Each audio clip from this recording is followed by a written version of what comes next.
নমস্কার বন্ধুরা, সাধনা কিচেন ব্লগে সকলকে স্বাগত জানাই। আজ আমি চিকেন দো পেঁয়াজা রেসিপি আপনাদের সামনে নিয়ে এসেছি। ঘরোয়া পদ্ধতিতে কিভাবে চিকেন দো পেঁয়াজা বানাবেন তার রেসিপি আপনাদের সাথে শেয়ার করব। তাহলে রেসিপিটি দেখা যাক। 1 টিস্পুন জিরে গুঁড়ো, 1 টিস্পুন ধনে গুঁড়ো এবং রেড চিলি পাউডার 1 টিস্পুন দিয়ে দিলাম।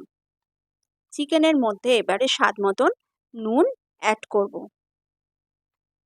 তারপর রিফাইন্ড অয়েল 2 টিস্পুন দিয়ে দিলাম। এবার সমস্ত উপকরণগুলি মাংসর সাথে ভালোভাবে মিশিয়ে নিতে হবে। এবারে ঢাকা দিয়ে রেস্টে আধা ঘন্টা রেখে দিতে হবে। এবারে একটা কড়াইতে তেল দিয়ে দিয়েছি। তেলটা গরম হয়ে এসেছে, তার মধ্যে ম্যারিনেট করা চিকেনগুলো ভাজার জন্য দিয়ে দেব।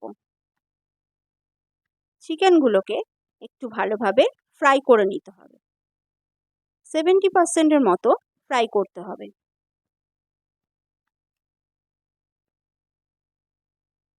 লাল লাল করে ভাজা হয়ে গেছে। এবারে আমি উল্টো পিঠটাও সেম একই পদ্ধতিতে ভেজে তুলে নিলাম।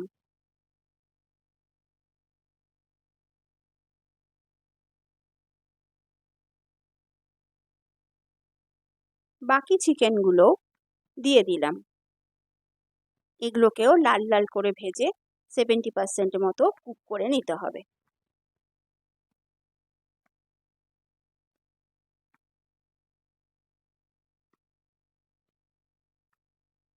এবার একটা পিঠ হয়ে গেছে, এবারে উল্টো পিঠটাও একইভাবে ভেজে তুলে নেব।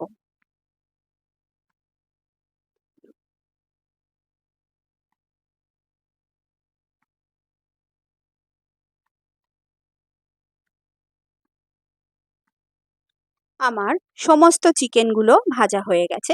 এবার ওই তেলের মধ্যে কিছু শুকনো গরম মশলা অ্যাড করলাম।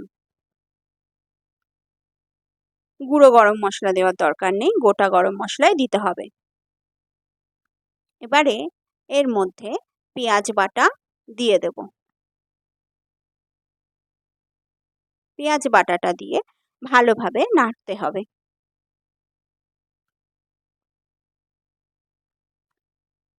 ভালোভাবে কষিয়ে নিয়ে আদা বাটা দিয়ে দিলাম।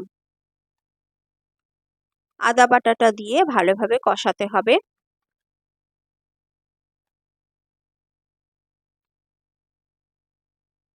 এবারে মশলার গা থেকে তেল রিলিজ হয়ে গেছে। এবারে আমি টমেটো বেটে রেখেছিলাম, সেই টমেটো বাটাটা দিয়ে দিলাম। টমেটো বাটাটা দিয়ে ভালোভাবে নেড়ে মশলাটার সাথে মিশিয়ে নেব। এবারে যেহেতু আমি চিকেনে নুন দিয়েছিলাম, তার জন্য সেই পরিমাণ দেখে নুন দিতে হবে এবং হলুদ দিলাম। আর 1 চামচ মতন কাশ্মীরি রেড চিলি পাউডার দিয়ে দিলাম। এবার সব শুকনো মশলাগুলোর সাথে দই অ্যাড করব। চিনি দিয়ে দই ফেটিয়ে রেখেছিলাম, সেই ফেটানো দইটা দিয়ে দেব।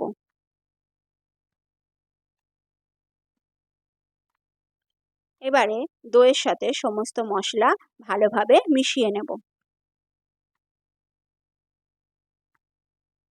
দেখুন এইভাবে মশলার গা থেকে তেল ছেড়ে এসেছে। এবারে আমি যে দই রেখেছিলাম বাটিতে, সেটাতে একটু জল দিয়ে মশলাটার মধ্যে ভালোভাবে মিশিয়ে দিলাম।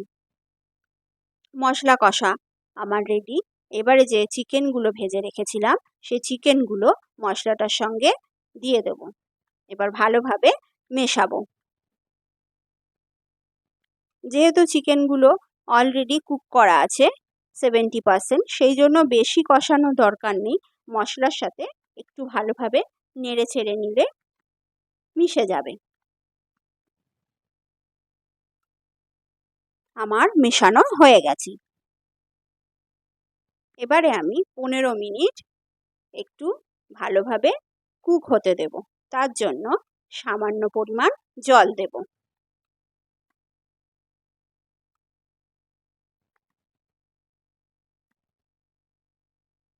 15 মিনিট এইভাবে মিডিয়াম ফ্লেমে রেখে চিকেনটাকে একটু কুক করে নিতে হবে। এবার ঢাকা দিয়ে দিলাম। এবার অন্য একটি প্যান বসিয়ে তাতে সামান্য ঘি দিলাম। ঘি দিয়ে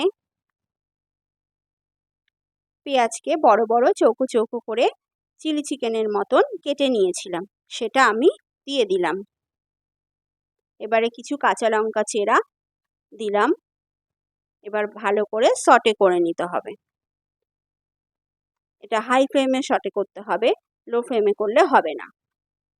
আর বেশি নাড়াচাড়া করার দরকার নেই, সামান্য একটু জিরে ফোড়ন দিলাম, আপনারা চাইলে নাও দিতে পারেন। এবারে আবার একটুখানি নেড়ে দিলাম।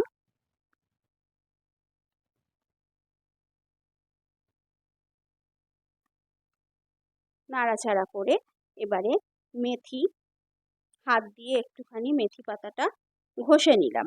তারপরে সে মেথি পাতাটা পেঁয়াজের মধ্যে দিয়ে একটু নাড়াচাড়া করে নিলাম। এবারে চিকেনটা এখানে 15 মিনিট হয়ে গেছে। এবার দেখে নিলাম চিকেনটা কুক হয়ে গেছে।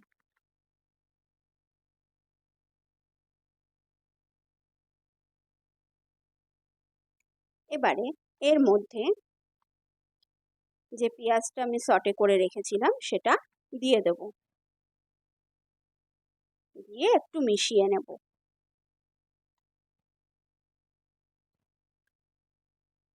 আমার চ্যানেলে নিত্য নতুন রেসিপি পাওয়ার জন্য আমার চ্যানেলটিকে সাবস্ক্রাইব করতে ভুলবেন না। এবার একটু ধনেপাতা দিয়ে দিলাম।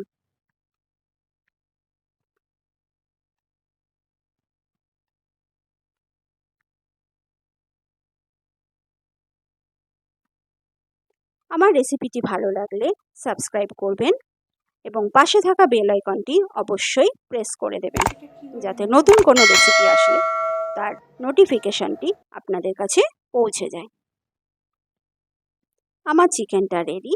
এবারে আমি একটা প্লেটে তুলে নেব।